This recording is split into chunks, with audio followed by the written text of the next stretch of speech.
Good morning, I'm Frank Kaufmann. I've put together two sets of thoughts today that I'm going to create in separate podcasts.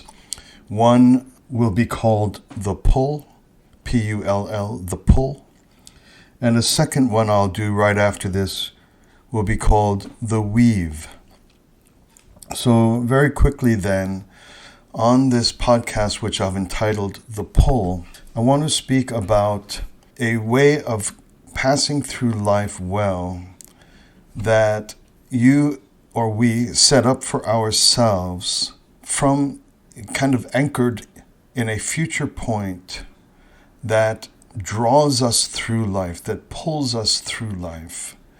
And in its draw or in its pull, it attains a certain presence, namely that lives in the present, that is constantly there with us, even though the ideal that we've placed in a future destination has its genuine and substantial reality there. I hope that's not too confusing. I'll try to unpack it a bit here. People often and naturally speak about having goals in life. It's pretty widely known by now that, and every young person is constantly confronted by the challenge, and not only young people. We're constantly encouraged to set goals, and in so doing, this is the means by which we can have clarity in our day-to-day activity and thoughts and strategies and plans. We can have clarity, and we can build our discipline around these goals. So we're encouraged to set goals, and these goals function to support us in trying to create our better selves. So say I'm a salesperson, and I want to be a millionaire by the age of 30. And so that's my goal, to be a millionaire. And this fact or this plan or this destination, say I have 9.2 years or 8.1 years left in order to attain this goal, then I start to break it down in practical, applicable pieces so that I'll need X by this time, my expenses are this, I'll need to grow to this amount of revenue by this time, and then I can check my progress toward my larger goal of being a millionaire by the age of 30. This is common knowledge, and this is probably a large part of a lot of self-help gurus or people that generally are around trying to help guide how we can do better at what we all naturally seek to do. But what I want to speak about here is something distinctly different from that. And this is a part of life that generally I would imagine hits people as a fairly big burden. I think especially young people would hit them as a fairly big burden, and that is to have a life goal. Like what do you want to do with your life? I've seen a lot of young people kind of hate this thing. How do I know what I want to do with my life? Where am I going to find out what I want to do with my life? Just the burden of having that put on me is unpleasant, and itself can be debilitating. Itself can be immobilizing. It can have the exact opposite effect, that I spend the next half year, 2 years, 3 years, 5 years wondering, what do I want to do with my life? What am I supposed to do with my life? And time flows by. I could have been doing a lot of things. I could have been practicing the guitar. I could have been learning how to carve portraits in rice, instead of sitting around, and at the end of 3 years I still don't have any better idea what I want to do with my life. So this idea of a life goal, even though it's constantly recommended to us by God knows who, Mr. Robbins on our 89th videotape of him, or just priest down the road, or else your nagging mom or dad, whoever it is, or just from within. What do I want to do? What's my life goal? And I want to speak to that this morning, hopefully briefly, or I'll do it briefly no matter how much I think it really deserves in terms of time spent in examination. But Here's a point I want to make. I recommend two things in this issue of quote unquote, what do I want to do with my life? I recommend picking a life goal that is, in fact, actually ridiculous in magnitude and in depth. I want pick something that would seem on the face of it foolish and absolutely unattainable by any measure. To pick either discover or build, and finding what that is, either from without research or study or listening or watching or walking or from within, prayer and meditation or stillness or whatever we do now. Pick a life goal that the magnitude of which and the depth of which is downright insane, and don't allow it to carry that definition. That's nuts.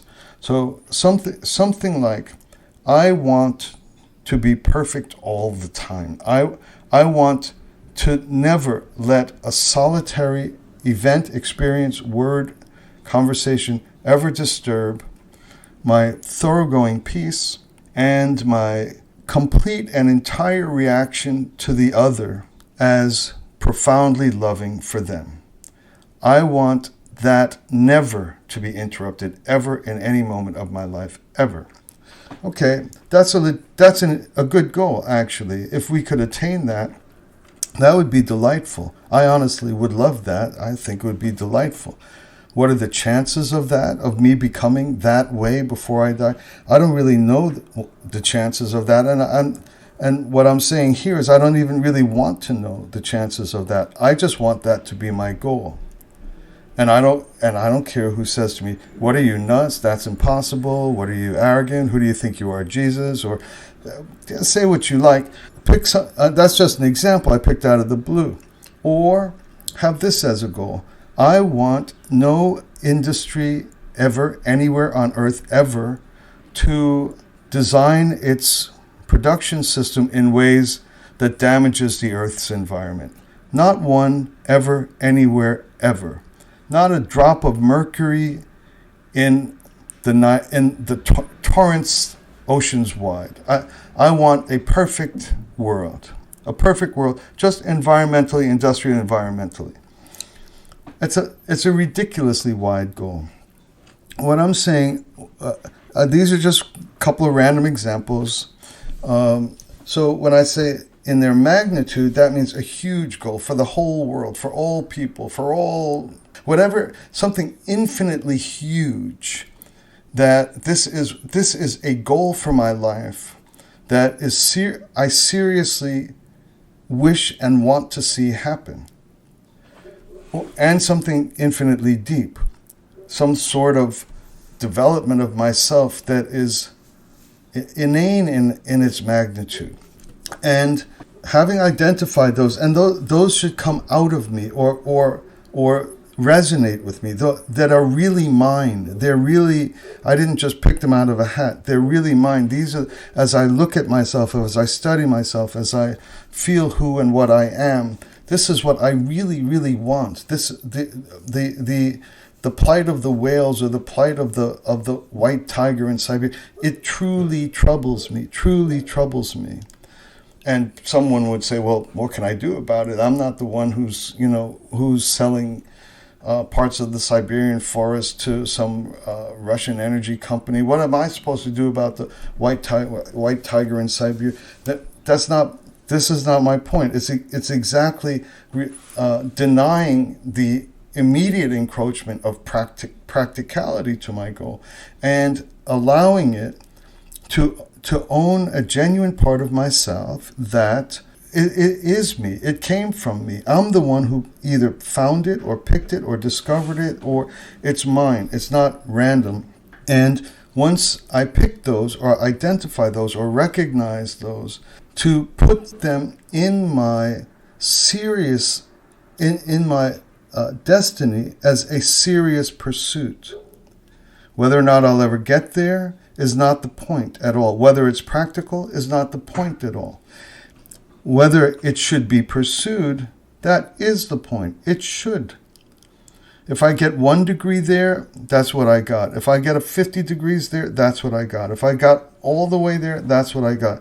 I'm not setting what's possible. I'm setting what I want to do and what I want to achieve and what I want to live for and what I want to pursue. I'm going to go on to explain why I'm recommending that we do this. The second thing is, the thing about setting this goal is that I recommend we engage it every single day. We look at it and we take it seriously, just as if it's a small goal. I got to do my laundry in the next 3 days, or I got to do my laundry today. Treat that ridiculous goal, that massive goal, that infinite goal, that life goal, treat it with the same respect as any practical goal which we honestly believe we can accomplish. Today I have to get onions. There's people coming over. I'm cooking a particular thing, and I got to go out there and I got to get onions before X because I'm cooking then. And this is an entirely manageable goal.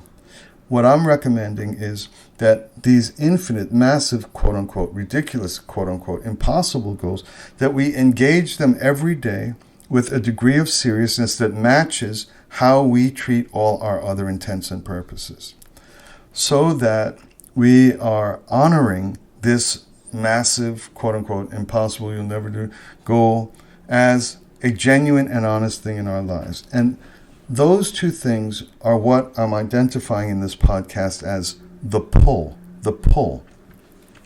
Because that goal, which we can clearly describe and clearly delineate, and which we engage every single day, respectfully, not dismissively or derisively or mockingly, but respectfully, as though this is in fact my genuine responsibility today as it is every day, to be perfect or to pristine the Siberian earth or whatever.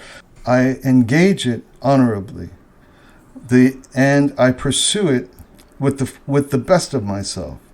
Not with a doubting part of myself, not with a, well, I never really think I'm going to get this. I don't treat my onions like that. I don't treat my laundry like that. And I don't want to treat the finest thing in my life that I could possibly have imagined and built and dreamt for and desired. I don't want to treat that disrespectfully when I'm going to treat other little things respectfully. Like if you're going to say I'm going to get the laundry, I get it done. And so with these massive goals, I want to engage them every day with that degree of seriousness. And what I think the benefit of doing these two things is that, and that's why I'm calling it the pull. It pulls us through life, adding into our life evidences, strategies, insights, teachers, books, ways of life, disciplines. It drags us through the spaces that support creating beautiful, grand ideals. If I engage this daily, take it seriously, and respect that goal, and pick the grandest, most impossible one we can, I'm recommending, then it will pull me through that way of life. Oh, getting up at 5 helps that better. Oh, reading this and this and this makes that better. Oh, behaving this way in my relationships makes that better. Since it's the grandest and finest imaginable thing that matches myself, and because I'm not treating it doubtfully or derisively, then it and heaven, and if you believe in God, which I do, and God will bring us through the terrains and the resources and the means and the opportunities to genuinely pursue it. I'm reporting daily that I'm genuinely pursuing it, and heaven is responding to a guy that says so, and is bringing into my account, and bringing into my presence people with money, people with knowledge, people with this skill, that skill, etc., etc. So the goal and the integrity and the daily relationship with it combines That's what I call the pull. It's pulling me toward itself. It pulls me toward itself. And in so doing, drags me through the places where infinite light and wonder and discovery and opportunity and benefit and quote unquote luck and fortune are all there. The pull, the draw is taking me through the arenas of discovery and fortune. Thanks a lot for listening. I'll be with you again soon. Thank you.